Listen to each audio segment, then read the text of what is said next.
Olá, alunos, professores aí do 8º ano, dos anos finais aí do ensino fundamental. Estamos aqui para mais uma aula de geografia. Eu sou o professor Antônio Russo aí, vocês já conhecem. E hoje nós vamos ter aí uma aula sobre, põe aí na tela, representações gráficas. É um tema muito legal que é abordado aí constantemente aí nas aulas de geografia, tanto do ensino fundamental como do ensino médio. Lembrando que essa aula é uma retomada aí de uma habilidade do 7º ano que a gente vai ver agora na tela. Tá lá, ó, habilidade, tá aí, ó, habilidade 10 do 7º ano, identificar e selecionar indicadores socioeconômicos e elaborar representações gráficas e comparar as regiões brasileiras em diferentes tempos. Unidade temática, formas de representação e pensamento espacial, objetos de conhecimento, mapas temáticos do Brasil. A gente vai ver aí, quais são os gráficos que nós utilizamos no dia a dia, que isso aí é utilizado aí na mídia, então muita gente utiliza esses tipos de gráficos, e aí o aluno vai conhecer, como já viu também já no 7º ano, então está tendo aí uma retomada aí desse assunto, quais são os gráficos, como é que eles são chamados e para que eles servem, quando que você tem que utilizar esses gráficos aí, tá certo? Então vamos a uma introdução. Importância aí do uso dos gráficos, olha lá, para o ensino da geografia e para o nosso cotidiano, para a demonstração e compreensão de dados de países, continentes e regiões. Esses dados podem ser socioeconômicos, políticos, humanos, físicos e têm relação com o nosso dia a dia. Por isso que é comum a gente ver aí na imprensa, quando a gente vê tanto na imprensa midiática, na televisiva, na internet, na escrita, a gente acaba observando a utilização muito de gráficos, porque ele acaba mostrando diretamente o assunto que é abordado. Tá? Então é muito bom a gente utilizar aí os gráficos e conhecer esses gráficos e como se trabalha com eles. Nós vamos começar aí com o gráfico de setores. Pode colocar aí na tela, gráfico de setores, é um gráfico dado em porcentagem, tá aí ó, na tela para vocês. A soma dos valores deve ser sempre de 100%. Esse é um tipo de gráfico muito bom para mostrar quantas são as partes que compõem um certo universo dessa participação aí, tá certo? Assim, numa participação de um todo, tá? Então, quando a gente fala aí no gráfico de setores, ele também é comum ser chamado de gráfico de pizza, tá? Porque ele tem lá o formato de uma pizza, Então, a gente acaba falando aí gráfico de setores oficialmente, mas também ele é conhecido aí, como gráfico de pizza. Eu trouxe aqui um exemplo para vocês entenderem aí, a formação desse gráfico aí, como é que você monta. Ó, tá vendo aí?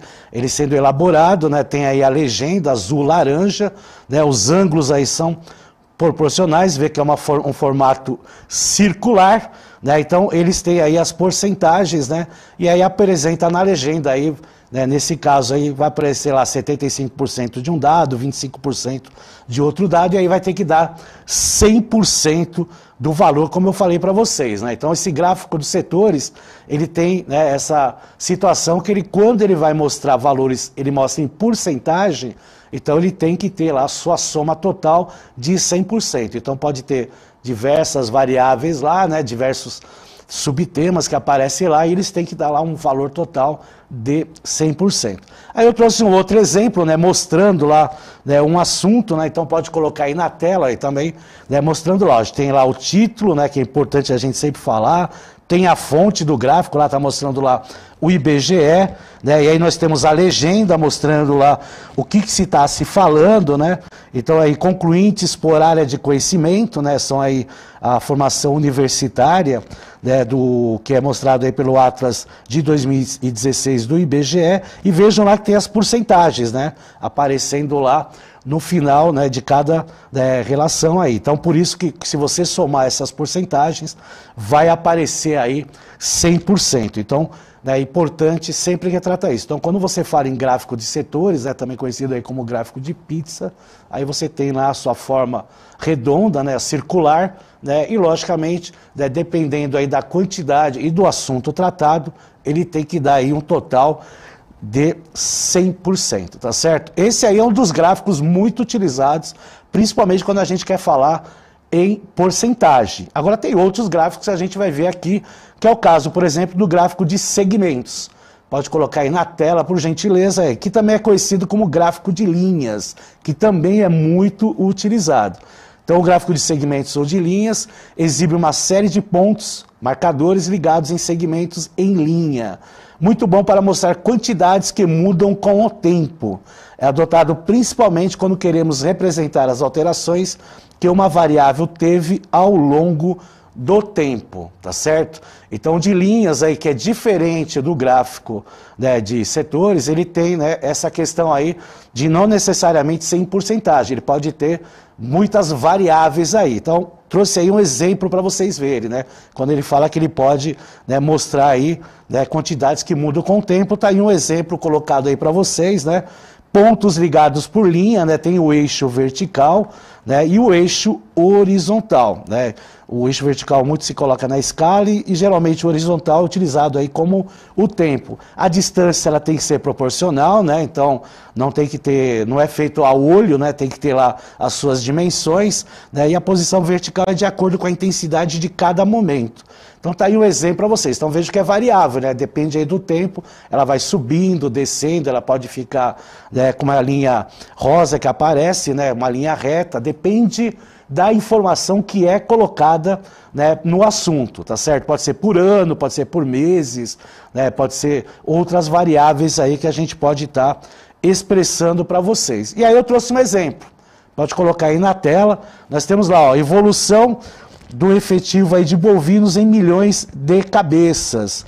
Né? Então nós temos aí os pontos ligados por linhas, como a gente viu anteriormente, né? E vejam que há quedas, há aumento aí dependendo do ano apresentado. No caso aí apresenta aí de 1985 a 2017, né? Cada linha tem uma representação, né? E aí aparecem aí os milhões de cabeças. Né? Então é importante sempre falar, né? Da mesma forma que o mapa tem lá os seus elementos, né? Que a gente fala elementos do mapa, título, legenda, né? Nós também temos nos gráficos, né? Você tem que ter um título para saber do que se está se falando, né? Tem que se colocar as variáveis, quem aparece e principalmente a legenda, né?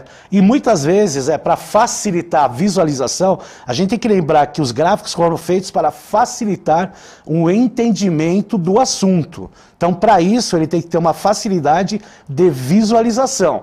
Então, cores é muito utilizado, né? As linhas têm que ser bem projetadas, tanto nessas linhas como também no de setores que a gente viu anteriormente, né? Eles aparecem as cores bem nítidas para você ter a diferenciação, principalmente quando você tem várias separações, né? Que são lá as variáveis, que tem porcentagens bem variadas, e então as cores são muito utilizadas aí nos gráficos, mesmo sendo de linhas, como vocês viram, né, nesses exemplos que eu passei para vocês. Agora tem outro gráfico, que é o gráfico de colunas. Tá? Muita gente fala que gráfico de colunas tanto é na vertical como na horizontal, mas a gente vai ver que tem aí diferenças e até pela utilização. Então o gráfico de colunas é composto por duas linhas ou eixos, uma vertical e outra horizontal. No eixo horizontal são construídas as colunas que representam a variação, medidas ou quantidades numéricas dos dados na pesquisa realizada. O fluxo de informações representado por um valor numérico é indicado pelo eixo vertical. Ou seja, no eixo vertical, indicamos uma escala graduada de 0 até o valor máximo que queremos representar. E no eixo horizontal, construímos colunas em que a altura de cada uma delas informa o valor máximo pesquisado em cada item. E aí que a gente vai ver, né, que tem aí uma relação diferente, né, entre a questão aí de colunas, né, e de barras, né, que aí muita gente fala que é a mesma coisa, mas tem suas diferenças, e a gente vai ver no exemplo, nos dois exemplos que eu trouxe aqui para vocês. Um é da construção, né, pode colocar isso aí na tela, é o eixo vertical, né, mostrando aí as colunas aí, e as variações no eixo horizontal. Da mesma forma, as distâncias são iguais, então elas são constantes, a altura é de acordo com, né, o valor que foi colocado aí no assunto, né? Nós vamos também ter o título, a fonte, né? E as cores também são muito utilizadas nesta relação também do gráfico de colunas, como vocês estão vendo aí. A largura também das colunas são as mesmas, né? Então tudo assim é igual, o que diferencia é o tamanho das colunas, porque aí vai depender, né, do valor agregado a cada uma delas, tá certo? Então as colunas, né, elas têm lá, né, a sua posição verticalizada, como são, por exemplo, edifícios, né? Só lembrar disso, e aí vocês vão sempre estar lembrando a diferença de colunas com barras. Agora tem um outro exemplo aí de gráfico de colunas com assunto. Tá lá, ó, evolução da densidade demográfica, né? Ou seja, a evolução aí, né, da população em uma determinada área. E aí por anos, tá vendo? Ó, 1940, 1950, a fonte aí também é do IBGE. Vejo que as colunas têm os mesmos tamanhos laterais, né? Eles não mudam, isso é a mesma largura, né? E os tamanhos vão variando de acordo com o aumento da densidade demográfica. Então, de 1940, ela tem uma projeção aumentando aí para 2010. Então, no caso aqui, o interessante é observar o quê? Que a evolução da densidade demográfica foi subindo, né, a cada censo elaborado aí pelo IBGE.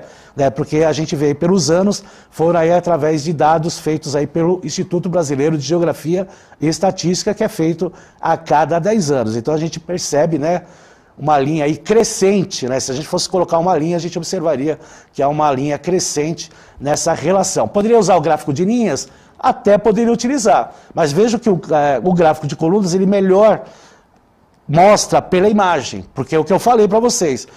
Quem está olhando, ele não tem esse conhecimento dos gráficos e tal. Então, você tem que entender que essa pessoa ela tem que observar e entender o que está sendo passado. E a observação aqui é clara, né? Houve um aumento da densidade demográfica numa linha crescente de 1940 até 2010. E aí a gente tem lá o gráfico de barras, tá? Que a gente vai colocar agora na tela, que é no eixo vertical, são construídas aí as barras que representam a variação, medidas ou quantidades numéricas e os dados na pesquisa realizada. O fluxo de informações representados por um valor numérico é indicado pelo eixo horizontal. E aí a gente já pode colocar aí o exemplo para vocês estarem vendo aí como se constrói, né, os elementos aí para o gráfico de barras. Olha, ele é muito parecido com o de colunas, só que ele está aí na horizontal. Então, no eixo vertical, uma variação em medidas ou quantidades numéricas, né? E no eixo horizontal, aí a escala. Então, lembrando, sempre também com a mesma largura, né? E ele, como está na horizontal, a gente chama aí de gráfico de barras. A distância também é constante, e aí, logicamente, vai depender aí dos valores que são agregados e do título que é abordado em cima desse gráfico aí. Então depende muito qual informação que você quer tratar. No anterior, a gente de colunas colocou aí a evolução da densidade demográfica no Brasil. Agora vamos ver aqui no gráfico de barras como é que a gente aborda aí, né, um tema, ó, taxa de mortalidade específica por gênero e faixa etária. Vejam aí a visualização, né, como ela é bem clara, né, quando a gente vê aí taxa de mortalidade específica por gênero e faixa etária, pelas cores, pela legenda, né, que a gente aborda essa representação. Então tá lá, as distâncias constantes, os valores das taxas, né, e a faixa etária. Então vocês têm lá as respectivas barras com os respectivos assuntos aí abordados, tá certo? Então, vai depender do assunto tratado, de que forma, né, se coloca essa imagem e de que forma a pessoa que está recebendo essa imagem vai entender, tá certo? Você pode abordar taxa de natalidade, mortalidade também em colunas, em linhas, né, até também dependendo do que você está informando, né, no gráfico de pizza, mas depende muito da imagem que é passada para quem há de interesse, né? No caso do jornal, né, da televisão, porque aí tem que ver aí o que a pessoa está visualizando, tá certo? É isso aí, pessoal. Aí nós temos aí uma atividade e mão na massa, tá certo? Tem duas imagens, né, representando aí gráficos, né? Então você vai falar qual tipo de gráfico está representado na figura 1, qual tipo de gráfico está representado na figura 2, e aí, né, mão na massa, aí, que tal elaborar aí um gráfico aí com dados socioeconômicos do Brasil e do mundo que vocês podem pegar, por exemplo, no site do IBGE e junto aí com seus professores fazerem essa atividade. Certo, pessoal? Então vocês podem avaliar a nossa aula, né, como vocês já estão habituados aí. Para quem continuar, nós vamos continuar com a interação, né, e até a próxima.